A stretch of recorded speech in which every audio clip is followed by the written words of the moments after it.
This is the Sioux City Musketeers Coaches Show. Now here's your host, Curtis Anderson. Musketeer Coaches Show is right here at Miles Inn. It's Smiles at Miles. And it's also brought to you by, of course, Bob Rose, where we're normally at on a Tuesday. Brought to you by Johnny Mars and Knife River Midwest. I will tell you this, Miles Inn has seen the Clark Cup more than most places. I do believe, and I know for a fact it was here right before the parade or the celebration, because I was right next to it, and it's been here multiple times. It's a home of the Cup. Home of the Cup, home of the Schooner, home of the Charlie Boy. Hard to not enjoy your experience at Miles anytime you come. Absolutely. Curtis Anderson here along with Jason Kersner. He is the head coach of the Sioux City Musketeers. On the weekend, the Musketeers picked up 4 points. Right now, Sioux City is 16, 12, 2, and 3. That's good for 37 points. Now, they cut the Lincoln lead in half as they were chasing them. It's Fargo now in first at 47. They're still in first, I should say. Waterloo jumps over to second at 42. Lincoln 41. Sioux City 37. But then right behind them, Tri-City's really starting to play well, 35. Sioux Falls is starting to pick it up at 32. Des Moines 30, and Omaha at 26. So, it'll be a tight race from here on out. Right now, Sioux City has 33 games. We're past the halfway part of the season. So, did it go fast or no? No, but I think it's starting to speed up a little bit once you get kind of over that halfway point. After the holiday break, maybe, because we're seeing like 3 games. Yeah, we've had a lot, and we do have quite a few other like 3-game weekends coming up and stuff. So it'll, you feel like you're at least on the back 9. Let's start with Friday. The Lincoln Stars, a 4-2 victory in that one. Really interesting to go into their place and pick up a victory. That was just their 3rd regulation loss at home on the season. They are good at the ice box. Even in the first period, really scored 4 goals in the second period. It doesn't happen very often against a very good goaltender, too. Very good goaltender, very good team. Yeah. And so, obviously, like as you said, the second was kind of the turning point, really, in both games for us. But we liked our first period a lot in that game. We didn't play a ton of like penetrating downhill offense, as kept that defensive mindset, but really got on the attack in the second period. Well, yeah. Took charge of the game, and then after that 4th goal, things changed, and that's when fight breaks out. I mean, let's be honest. Lincoln is the number 1 penalty team in the league for a reason, because they play that physical on the edge, and they have a terrific penalty kill too. Is another reason why you can. But that's when the penalties really hammered out right after you scored the 4th goal, and the sad thing is, you got most of them, and it was really confusing, a little frustrating, or a lot frustrating at times. Yeah, on both sides. I'll focus on the frustration on the mistakes as it relates to just, you and I have talked a lot about in this league the importance of momentum and game management and those kind of things. And not some of the calls can be confusing, and you're wondering what the standard is and those kind of things. But we made some poor decisions and took some penalties that we just shouldn't have, and we made the game way closer and just way harder on ourselves than it had to be. I thought, in the end, I think we go 2 for 8 on the Penalty kill. On the penalty kill, but I thought we penalty killed fantastic. But you're also talking extra attacker power play. Absolutely, twice, 2 times 6 on 4, and I was so pleased with our penalty kill and the effort those guys gave. But again, not just forget the results and getting scored on. It's just, again, you and I have talked about this. It takes you out of the flow. It ruins a little bit of the ice time. You're asking way too much of the same players to go back out there. You're asking, obviously, that's a time where shot blocking increases. So you're just putting yourself at risk. And guys, I'm not even saying serious injury, but Curtis, those bumps, those bruises, they linger. They stay with you. It forces you to maybe play the next night not as well, maybe skating-wise as you could. So that part was just disappointing. We're shorthanded 5 times in the third period with a lead, just way too Just much. it just and you could question some calls, but the one thing about it that you could have collected was just because you got slashed, checked from behind, or whatever the case is, you can't do it back because I'm if the referee didn't see it against you, they might see it Totally. the other way around, and it just happens that way. You get the gate, then you're mad because how come I didn't get the call? Blah blah blah.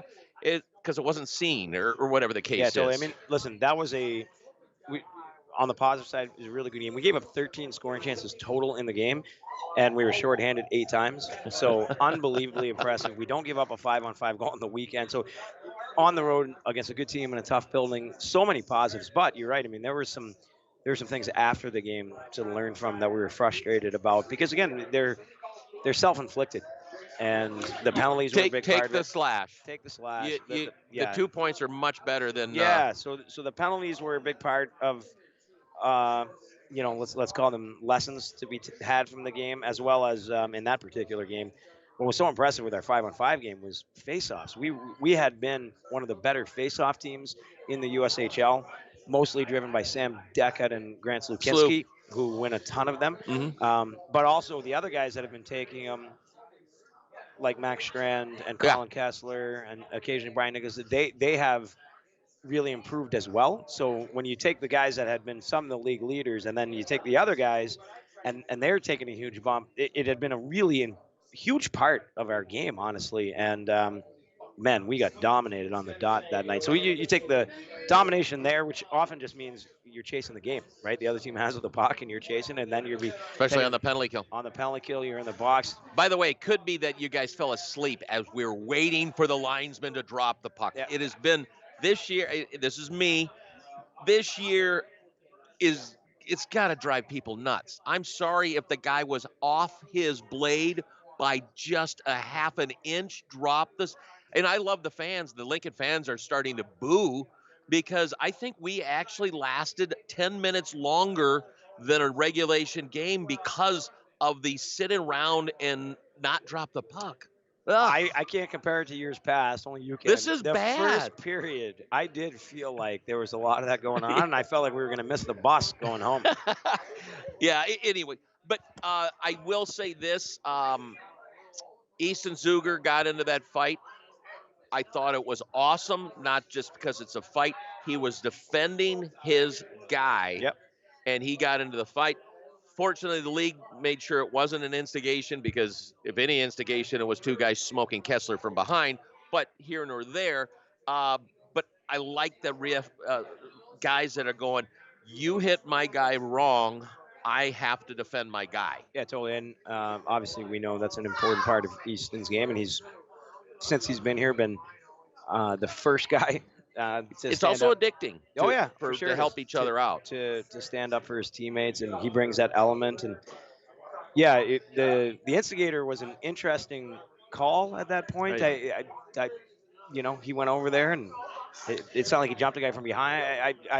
That one was interesting, and I was happy. Of course, we were all happy that the league looked at it and decided that that was not the correct call. I've seen instigator this year. I saw it in Sioux Falls. If you know remember what I'm talking about, that was instigation when you jump on the ice to not on your shift and do it here nor there. That would be instigation. This one is defending my guy Yep. who just got folded over. Yep. And so I want to make one more part because I thought both games. I wanted to nominate. We nominated Kokendorfer as goalie of the week. He gave up 3 goals, no even strength goals. Took that barrage in the third period, especially at their place when the momentum was cooking. 14 shots on net in that period, and I thought Croy was awesome to the task.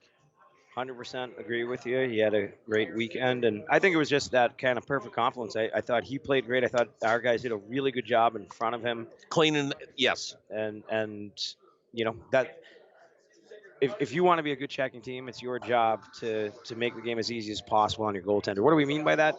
it's not odd man rushes, it's not breakaways, it's not Mhm. backdoor ones, right? Like you want to obviously Clean up a rebound that clean up needs to be. rebounds, right?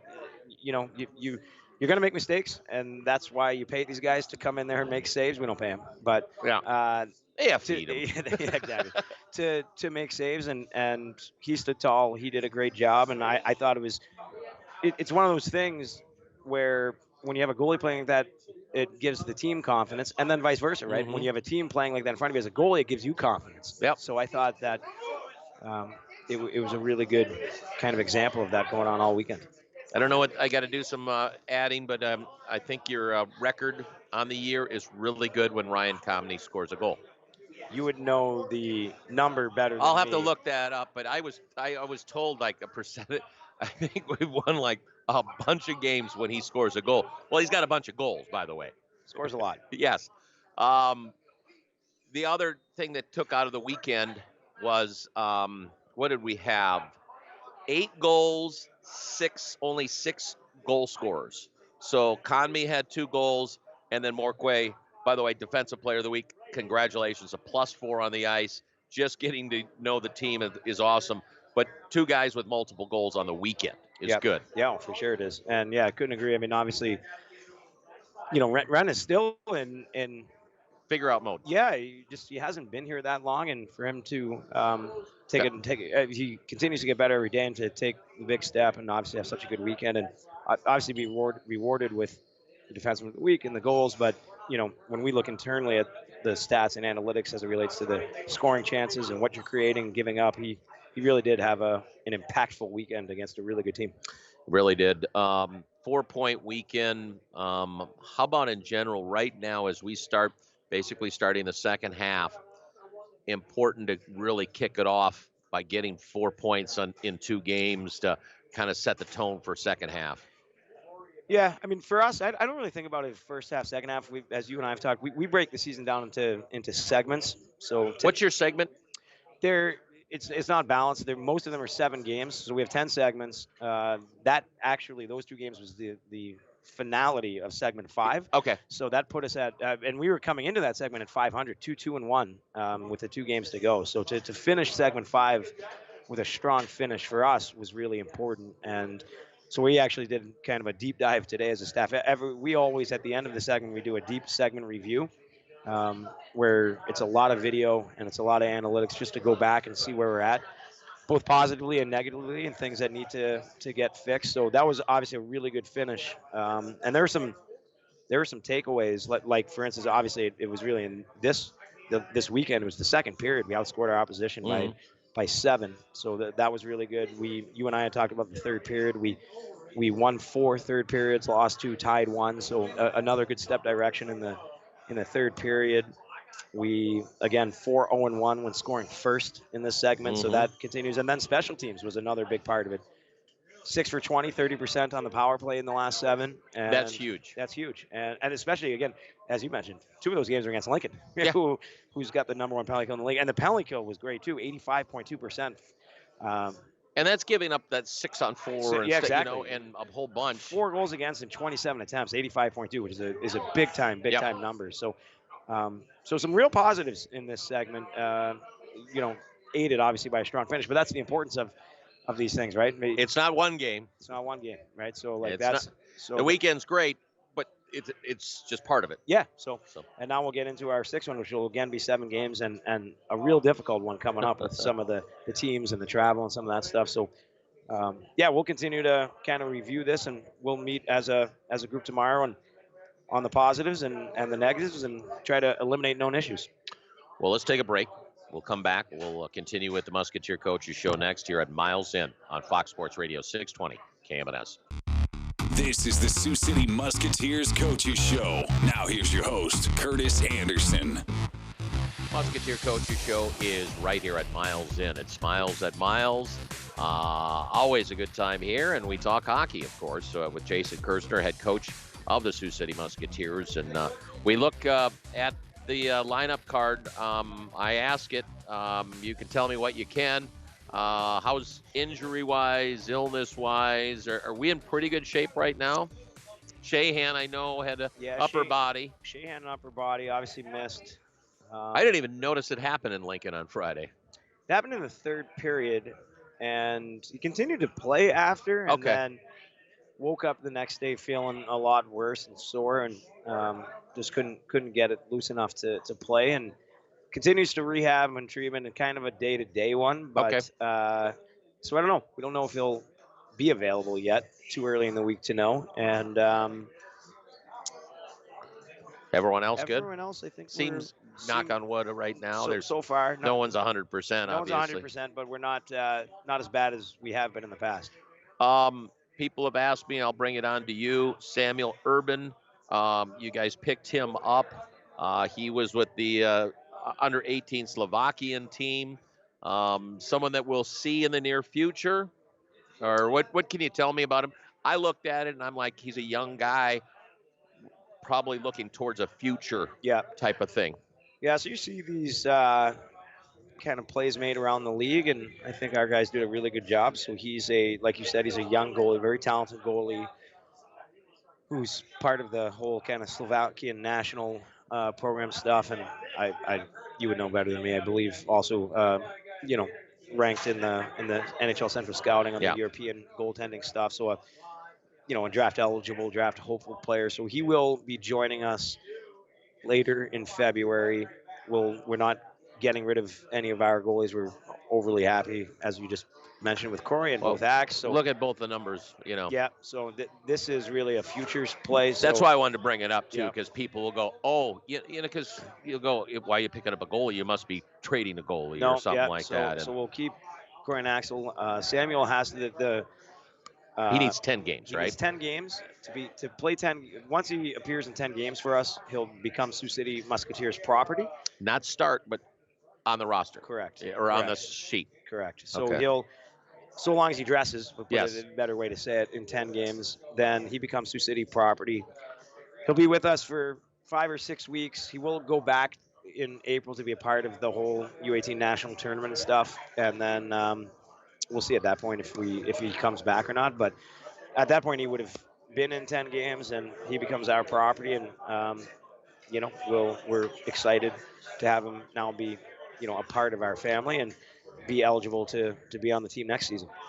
It's always the tough part of Troy Ward and the staff is not only you are focusing on this year and next year, or this year, next year, and the year after. Because if you're not, have a great season, because the next two might be bad. I mean, that you see that, like you said, it really is a tightrope act to try to balance that stuff out. And I think the guys here last year did an amazing job of. Obviously, you and I talked last week about making some of those moves that help put the team over the top. And we gave up some important assets and things, but didn't really feel like didn't give the whole sink. Correct. And that's what's going on here. It commented like I think Samuel will be one of those pieces.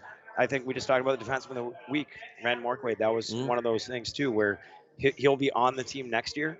And had you not gone out and made that move now, he's probably the season he's having in the North American, he's probably a first-round pick. And now you don't know. You don't know if you're going to get him or not. He's here. He's helping our team now, obviously, as defenseman of the week. But now you feel really good about him playing half a season with us and being a chance to be even more impactful next year. And you don't have to use a first-round pick on him. That's the interesting part is it's almost like you're going, it's cheating, but he's part of the team now. Yeah, well, we gave up assets and things. Absolutely. It wasn't just a straight pickup here. Yeah, exactly. So, and that goes into all of these things. Yeah. So, but yeah, so it really is, though, your Andys and your Troy and man, the amount of travel and games they watch and kids they see, and I don't know how they keep it all straight. And then also, you and I have talked about too, right? You're looking at maybe they're in the NCDC where I came from, the North American League, watching an 03 or an 04 birth year player that is someone that they're thinking about could maybe come in and make an impact next year. And then they got to turn around, they got to watch an 07, right? On the very next day, that is somebody that, we need to draft in phase one and may not be a part of our team for a couple seasons. I know, because if you look at this, the list, I'm like, oh, I forgot about those guys. Exactly. Someone that you drafted in the first phase, you know. Absolutely.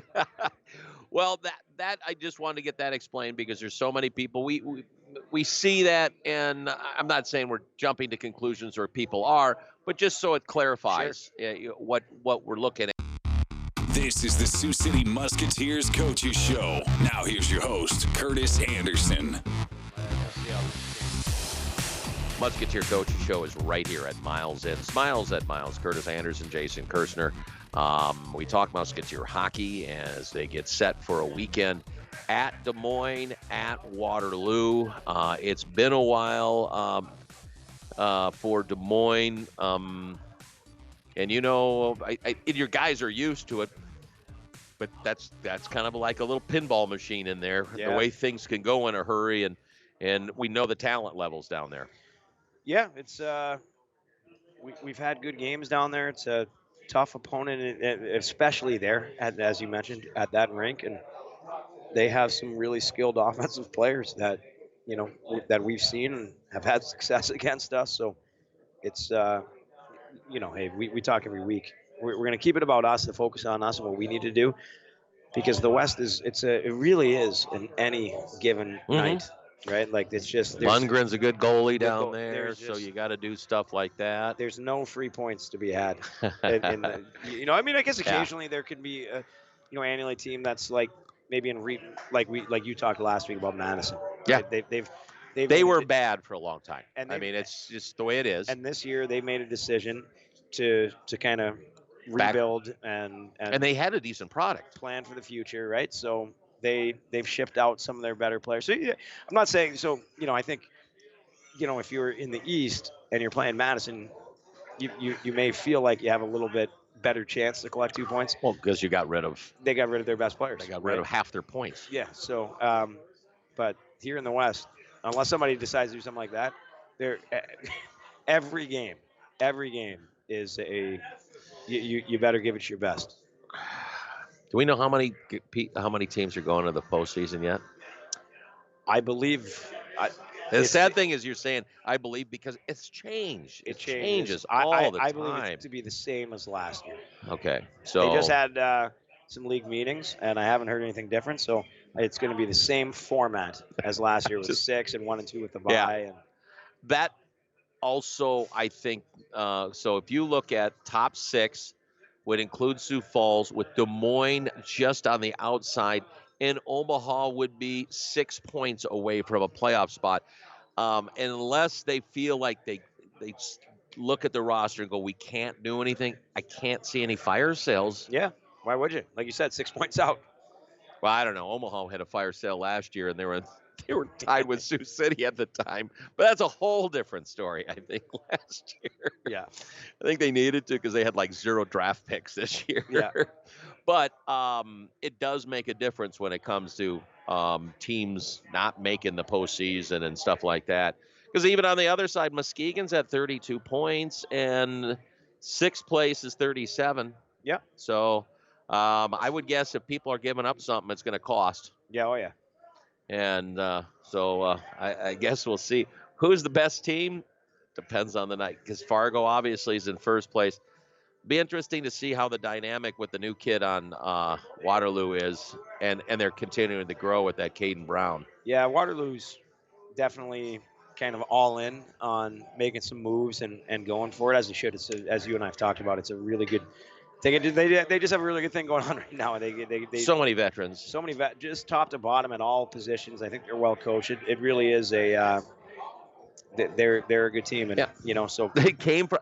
How do you come from behind? What were they down by 4? I know. They scored 4 goals in like 3 minutes or something like that. They've done it a couple. It's not the first time.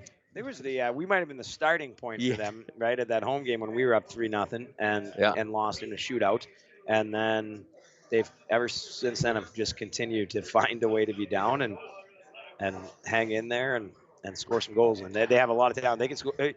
You just can't let your foot off the gas because they can score in bunches quickly, all 4 lines. Especially against a first-place Chicago team. Yep. At Chicago, by the way. Yep. Yeah, impressive.